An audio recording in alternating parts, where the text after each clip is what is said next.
Hello everybody, I'm Yolanda, aka Creative Mommy of Two, and welcome back to my channel. Today I am showing you two projects I'm working on. I don't know if you can pick out what they are. If you guessed it is my cross-stitch conversion madness project, you guessed correct. So today I am going to show you a comparison, at least as far as possible at this point in time, between the round canvas and the square canvas. So let's grab my trusty little book to the conversion stuff. This kit is Treasure Quest by the artist Randall Spangler. I am working on this as a cross-stitch pattern, so hence why at the bottom you don't see any symbols. And I am also working on this from stash, just to see if it's possible to work on a cross-stitch conversion with drills from your stash, because there are some dye lot difference in them. So also, like, how noticeable is it for things like dye lot differences and stuff like that. Also, I have some help in gathering the drills, so yeah, that's always nice. So for the people that helped me, thank you. As you see, I still don't have enough, but at least all the little bits help and it makes it go a little bit faster. So I started the round one around the end of March, and the square one I started around the end of July. I finished the round, at least this is page 1. I finished at end of July because I stopped with this one and a few days later started on that one. So give or take, but I have been held back, let's say it, on the round one for about 2 months. So, and it's not a race, but this is for both a page from the cross stitch pattern, because I use this on, well, basically 2 mobile phones, my old one, my new one. One of them is for round, one of them is for square, so I can still keep them separate, because it would not be great if I need to erase all my progress and start it over. And yes, if you have Pattern Keeper on multiple devices, you still have the rights to the app without needing to pay it twice. So as long as you have an account, you can still, yeah, work on multiple devices. In case you can see, I basically have, if I would put it all together, I have one page. For the round I had most of the blues, for the square I had many of the browns. So yeah, when I start page 2, if in the meantime I am getting drills that should go on page 1, I will firstly place them on page 1, even if I would need them on page 2.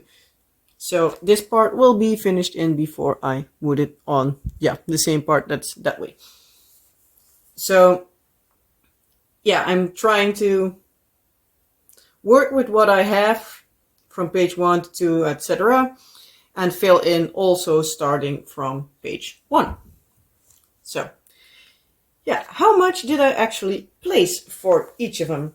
This canvas in total, when it will be finished, will have 68,885 drills.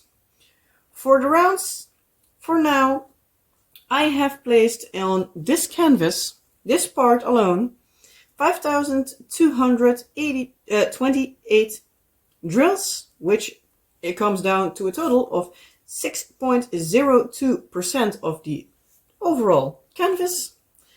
And for the square, which is that one over there, I placed 5,684 drills, which is a total of 6.54%. So,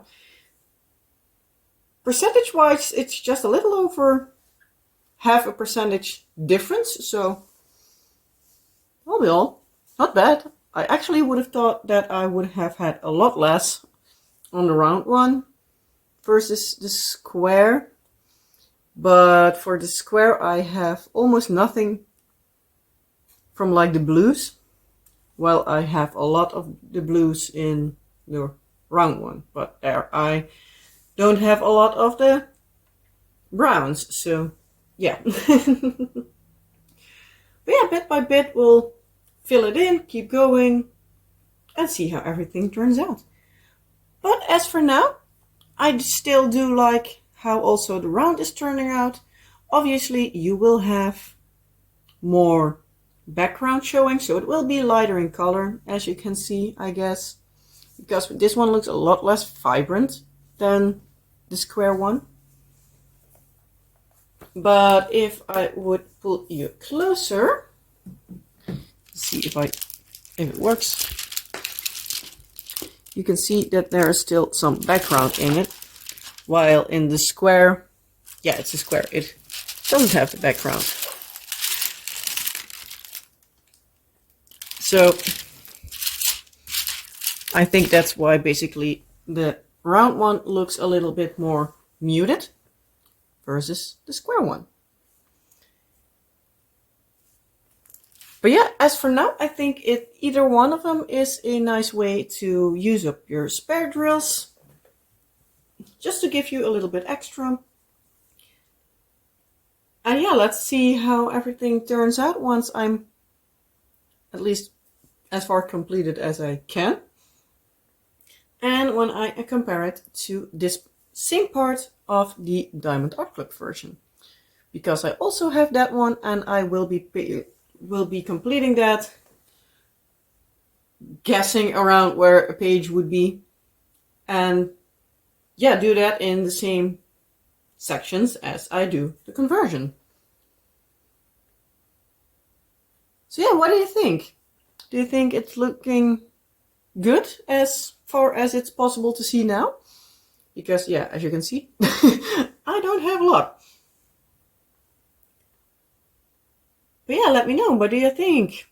Aside from me being crazy for doing this 3 times, but I actually do enjoy them both, at least for now. So yeah, as I said, I started round first, then did square. So now for the second page, which is being there, I will be starting again with round and then going to square, or at least that's the plan for now. Maybe once I'll work on it, like maybe tomorrow or the day after, I decide to do it in reverse, because for the square one I do have the drills upstairs, and for a round I don't. But we will see, my plans change, but at least somewhat in that direction. But yeah, I will show these again side by side once I have page 2 completed. I guess I have no clue when that will be. Also depends a little bit on how much time I spend on it. But yeah, I guess like each row of like 10 squares or rounds high from left to right took me roughly about 2 hours, but it's with being distracted, having the kids around, watching YouTube and stuff like that, without like being like fully focused on diamond painting and moving along with it. So yeah, what else can I say about them? I guess not much. But yeah, let me know down in the comment section below. For as far as you can see now, do you think they turn out okay? Would you consider buying a pattern from Heaven and Earth Designs for a canvas that you love that is either not available at a company you would like, or if the cost is too much, or whatever applies? And would you, if you would like to do one, would you do them from stash like I am doing, or would you buy the drills? Because yeah, would you like to spend the money on having all the same die lot and basically being able to do everything back to back? Or do you like the challenge like me and want to look up where you need to be? Basically. So yeah, let me know what would you do? And what do you think about it? So with that being said, I don't think there's much I can say more about it. So I'm going to leave it at this. If there's anything you would like to know about them because I forgot to mention it, or there is something else you would like to know, let me know down in the comments below this video. I will answer them if it's something I would need to answer for the other videos as well. I will write it up and try to remember for the next videos. With that being said, I hope you liked this video. If you did, well, you know the drill. Do all the YouTubey fun stuff, and I hope to see you in a next video. Bye!